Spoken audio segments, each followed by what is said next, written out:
क्या आप इमेजिन कर सकते हो एक ऐसी सरकारी योजना जिसका मकसद था हर घर तक साफ पानी पहुंचाना। वही योजना जब बन जाए लगभग 960 करोड़ रुपए के घोटाले का जरिया। और इस पूरे मामले में एक नाम आता है, आईएएस अधिकारी का।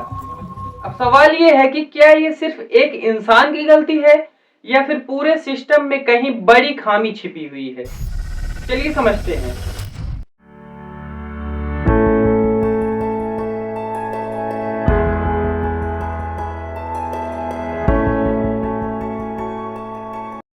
नमस्कार दोस्तों, इस कहानी को समझने के लिए सबसे पहले हमें उस योजना को समझना होगा जिसके तहत ये घोटाला सामने आया।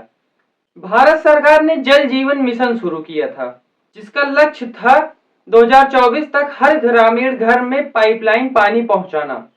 यह योजना सिर्फ एक सरकारी प्रोजेक्ट नहीं थी, बल्कि करोड़ों लोगों की बुनियादी जरूरतों से जुड़ी हुई थी।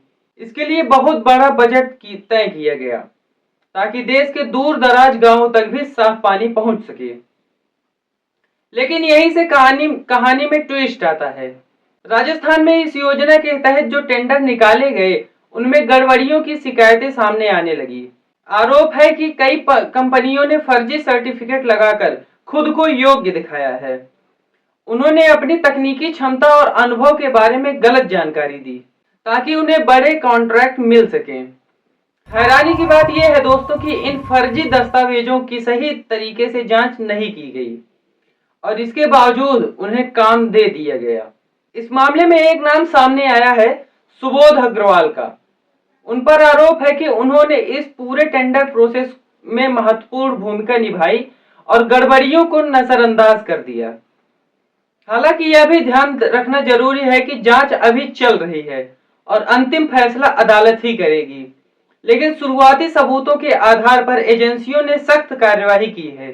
अब सवाल यह है कि यह 900 करोड़ रुपए का आंकड़ा आखिर कैसे बना।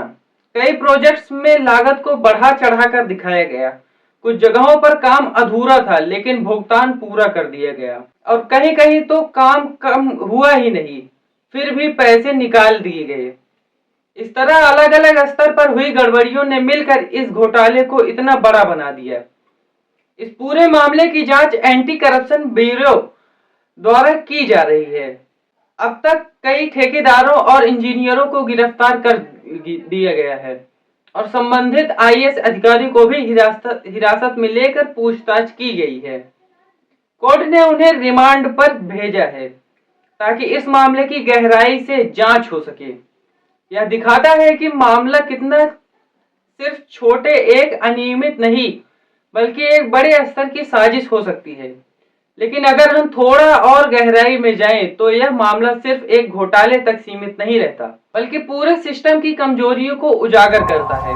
हमारे देश में टेंडर सिस्टम अक्सर इस तरह डिजाइन होता है कि सबसे कम बोली लगाने वाले को काम मिल जाता है, लेकिन उसकी असली क्षमता की जांच कई बार ठीक से नहीं होती है। इसके अलावा जवाबदेही की कमी और अधिकारियों को व ठेकेदारों के बीच संभावित मिलीभगत इस तरह के घोटाले को भी आसान बना देती है। इसका सबसे बड़ा असर आम जनता पर पड़ता है। जिनका गांवों में इन योजना के तहत पानी पहुंचता था, वहां आज भी लोग हैंडपंप या दूषित पानी पर निर्भर हैं।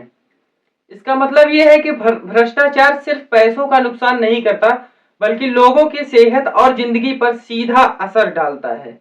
तो आखिर में सवाल वही है, क्या इस तरह के घोटाले के लिए सिर्फ एक व्यक्ति जिम्मेदार है या फिर हमें पूरे सिस्टम को बदलने की जरूरत है। जब तक पारदर्शिता, सख्त जांच और समय पर कार्यवाही नहीं होगी, तब तक ऐसे मामले सामने आते रहेंगे। और शायद सबसे जरूरी चीज है जागरूकता, क्योंकि जब सब लोग सवाल पूछना शुरू करते हैं तब बदलाव की शुरुआत होती है। धन्यवाद। मिलते हैं किसी नेक्स्ट टॉपिक के साथ।